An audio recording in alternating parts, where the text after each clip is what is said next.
HP BEd के लिए ये नेक्स्ट क्लास है। तो इसमें हम एजुकेशन से रिलेटेड क्वेश्चंस डिस्कस करेंगे जो मोस्ट रिपीटेड हैं, बार बार पूछे ही जाते हैं एंट्रेंस में।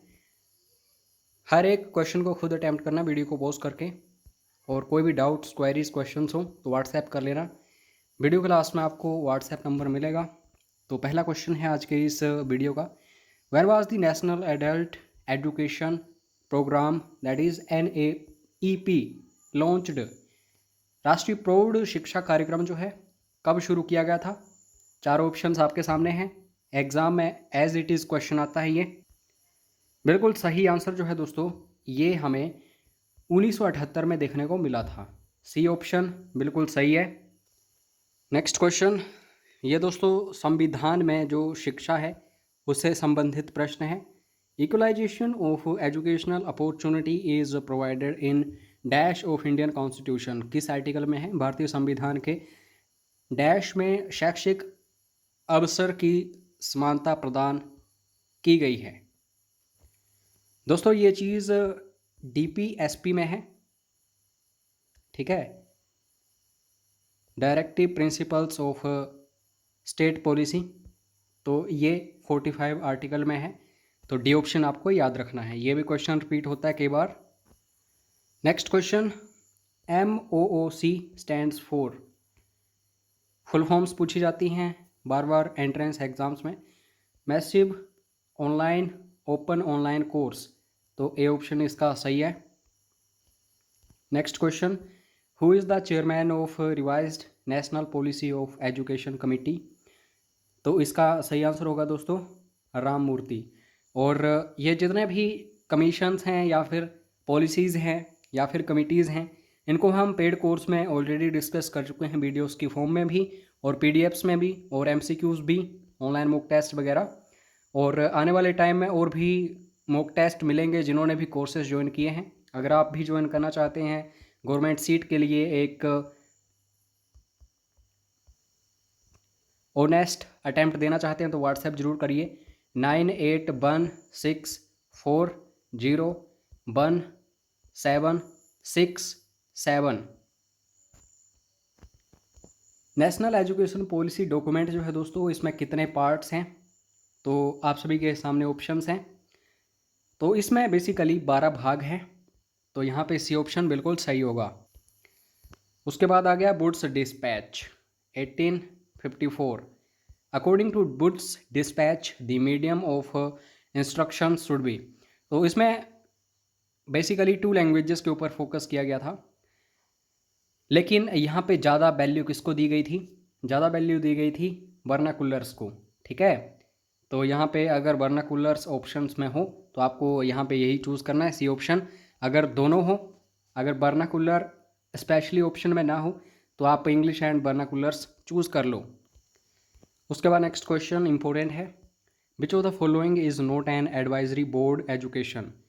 निम्नलिखित में से कौन एक सलाहकार बोर्ड शिक्षा नहीं है? तो सलाहकार का यहाँ पे काम क्या होता है? जो भी एजुकेशन से रिलेटेड कार्यक्रम हैं या फिर जो भी कुछ एक नीतियाँ हैं उनके ऊपर काम करना। ह्यूमन रिसोर्स डेवलपमेंट जो है एक मंत्रालय है, ठीक है, एक डिपार्टमेंट है, एक मिनिस्ट्री है। इसको अब चेंज किया गया है 2020 की जो शिक्षा नीति है उसके अकॉर्डिंग।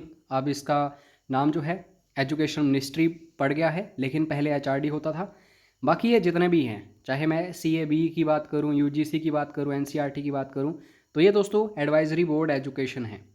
तो इस तरीके से आपको देखना है, इसका बी ऑप्शन सही होगा। Next question, who heads the committee constituted by the government of India to draft the new education policy. तो इन 4 ऑप्शंस की बात करूं मैं। अच्छा, एक बात मेरी ध्यान से सुनिए, करंट अफेयर्स के साथ जरूर बने रहो। अगर न्यू एजुकेशन पॉलिसी 2020 में आई है तो उसको ज़्यादा आप वैल्यू दीजिए, लेकिन ज़रूरी नहीं कि लेटेस्ट क्वेश्चंस पूछे जाएंगे और पुराने नहीं पूछे जाएंगे। ऑप्शंस को हमेशा देखो। अगर ऑप्शंस में आपको कस्तूरी रंगन देखने को मिलता ऑप्शन में तो उसको चूज़ कर सकते थे, लेकिन यहाँ पे ऑप्शंस जब हम ध्यान से देखेंगे तो TSR सुब्रमण्यम वाली यहाँ पे कमिटी की बात हो रही है जो कि न्यू एजुकेशन पॉलिसी से रिलेटेड है। तो बी ऑप्शन सही होगा इन ऑप्शंस के अकॉर्डिंग। ये भी इम्पोर्टेंट क्वेश्चन है। जितने भी कार्यक्रम सरकार के द्वारा चलाए गए थे हमारे इतिहास में या फिर आने वाले समय में, यहाँ से प्रश्न बनते हैं। ऑपरेशन ब्लैक बोर्ड प्रोग्राम जो है दोस्तों, इसको इम्प्लीमेंट जो किया गया था, तो किस चीज़ को इम्प्रूव करने के लिए इसको इम्प्लीमेंट किया गया था, इसको क्यों लाया गया था सरकार के द्वारा? ताकि प्राथमिक शिक्षा जो है वो इम्प्रूव हो सके, उसमें सुधार आ सके। तो यहाँ पे बी ऑप्शन सही होगा। Exclusive educational channel of IGNOU is known as, आप सभी को पता होगा कि इग्नू जो है उसका एक एजुकेशनल चैनल भी है। तो इस एजुकेशनल चैनल का नाम क्या है? तो ज्ञान दर्शन, याद रखो। यहाँ पे दोस्तों बी ऑप्शन बिल्कुल सही है। यह भी क्वेश्चन इंपॉर्टेंट है। इंपॉर्टेंट क्यों है? जब आंसर आप देखोगे तो आपको पता चल जाएगा। Which philosopher emphasises on the aesthetic aim of education, कौन सा दार्शनिक शिक्षा के सौंदर्य परक उद्देश्य पर बल देता है? तो ये और कोई नहीं, गांधी जी हैं। इसलिए ये क्वेश्चन वेरी वेरी इंपॉर्टेंट है। गांधी जी से रिलेटेड ऑलरेडी क्वेश्चंस बनते रहते हैं। अगर एजुकेशन से रिलेटेड उनका कोई फिलोसफी है या फिर कोई स्टेटमेंट है तब तो वो और भी ज़्यादा इंपॉर्टेंट हो जाती है। Next question, education falls under the, यानी कि ये जो शिक्षा है ये किस सूची में आती है भारत के संविधान की? आप सभी को पता है 3 सूचियां हैं, एक सेंटर वाली है, एक स्टेट वाली है और एक कनकरेंट है। तो बेसिकली एजुकेशन जो है इसको रखा गया है कहाँ? इसको दोस्तों कनकरेंट लिस्ट में रखा गया है। और कनकरेंट लिस्ट का जो सिस्टम है इंडियन कॉन्स्टिट्यूशन में अडोप्ट किया गया था ऑस्ट्रेलिया से। यह भी क्वेश्चन बनता है, लेकिन जीके का क्वेश्चन है ये। नेक्स्ट क्वेश्चन जो है ये फुल फॉर्म से रिलेटेड है, इसलिए मोस्ट इंपॉर्टेंट है। CIET, इसकी फुल फॉर्म क्या है? सारे ऑप्शंस को ध्यान से देखो फिर आंसर करो। तो CIET की फुल फॉर्म है central institute for education technology. तो आशा करता हूँ आपको समझ आ गई होगी इसकी फुल फॉर्म। ये इंस्टीट्यूट जो है सेंटर का है एजुकेशन टेक्नोलॉजी के लिए, कि एजुकेशन जो है टेक्नोलॉजी की दुनिया में किस तरीके से आगे बढ़ानी है। उसके बाद next question, indigenous schools were appreciated by, स्वदेशी स्कूलों की सराहना की गई है तो किसके द्वारा? तो इनका नाम है दोस्तों एडम। बी ऑप्शन बिल्कुल सही होगा। Next question, secondary education commission was established in, secondary education commission जो है दोस्तों इसकी स्थापना की गई थी 1952 में। तो सी ऑप्शन इसका सही है। नेक्स्ट क्वेश्चन की तरफ बढ़ते हैं। कोठारी कमीशन, दोस्तों ये काफ़ी इंपॉर्टेंट है, यहाँ से क्वेश्चंस जरूर बनते हैं, जरूर पढ़ के जाओ। Kothari commission was formed under education minister, तो उस टाइम एजुकेशन मिनिस्टर कौन थे? तो ये हैं दोस्तों MC चागला। तो सी ऑप्शन सही है इसका। ज़रा कमेंट करके बताइए कि ये जो कोठारी कमीशन है ये किस ईयर आया था। अगर ऐसे क्वेश्चंस आपको आते हैं तो आप काफ़ी हद तक ये श्योर कर लेना कि आपकी सरकारी सीट पक्की होगी।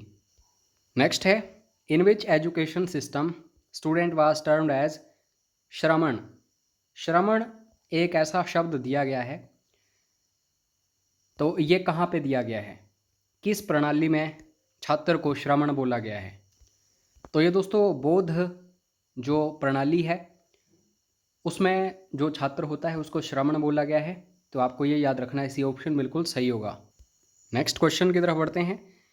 On whose leadership is founded the university at Pondicherry. Pondicherry में काफ़ी प्रसिद्ध यूनिवर्सिटी या फिर विश्वविद्यालय आपको देखने को मिलता है काफ़ी समय से।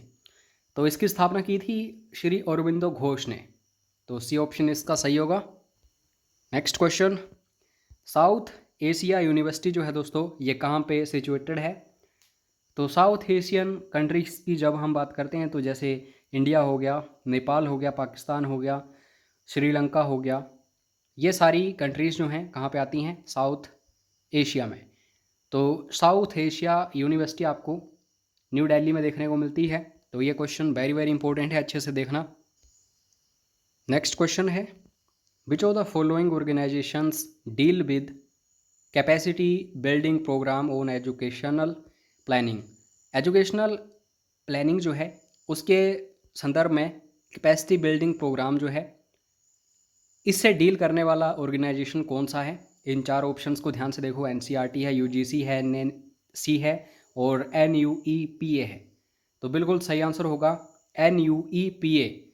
स्टूडेंट्स, एनयूईपीए की फुल फॉर्म बताइएगा। देखते हैं किस किस स्टूडेंट का आंसर आता है। और ये लास्ट क्वेश्चन था आज के इस वीडियो का। बाकी पीडीएफ फाइल आप प्राप्त करना चाहते हैं तो व्हाट्सएप जरूर कर लेना।